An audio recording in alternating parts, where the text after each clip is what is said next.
Okay, so tonight we are going to talk all things filing status.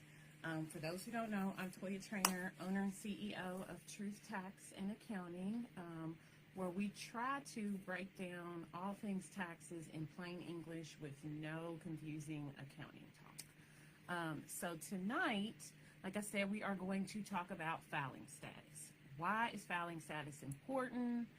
What are the filing statuses you can use on your taxes? All those types of things tonight. So the first thing I want to talk about is, why is it important to get your filing status correct? Because it actually affects every single aspect of your tax return.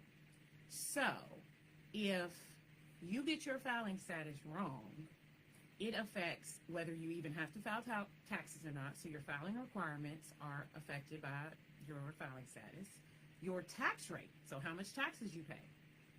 Your deduction, so your standard deduction amount is determined by that.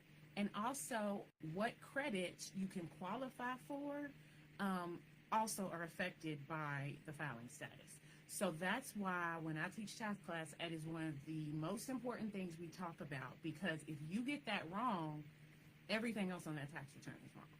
So we want to make sure we really understand this. Again, hopefully you guys are going to someone to have them prepare your taxes for you, but if you're doing it yourself, then this live should be really, really, really important to you, because we want to make sure we get those filing statuses correct.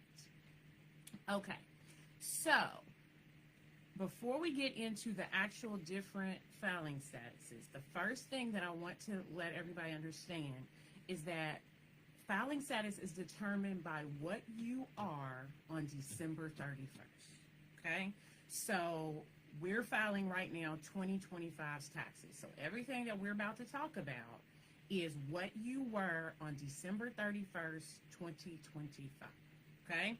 So the first filing status, probably the easiest to understand, is single, okay? I always in my brain say single as a Pringle, because that's what my niece always likes to say about Aunt Toya. So single is the filing status, right? That is actually the highest tax bracket. So single gets taxed the most. Most of us single people who don't have any kids to claim or whatever, we know that because we see it on our paychecks, we see it when we file our taxes, right? But that means that you are either not married on December 31st, and that you did not qualify for any other filing statuses, right? So it could be that you're legally separated too. So either you got a divorce December 31st at 11:59 p.m., then guess what? You're single for 2025, okay?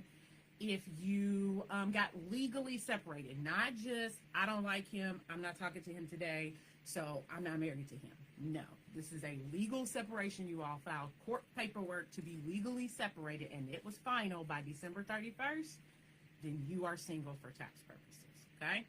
So that's single. Everybody got it. Single as a Pringle.